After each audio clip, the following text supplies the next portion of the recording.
أعوذ بالله من الشيطان الرجيم.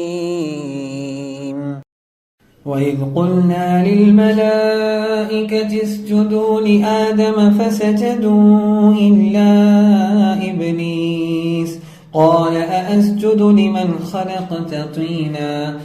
قال أرأيتك هذا الذي كرمت علي لئن أخرتني إلى يوم القيامة لأحتنكن ذريته إلا قليلا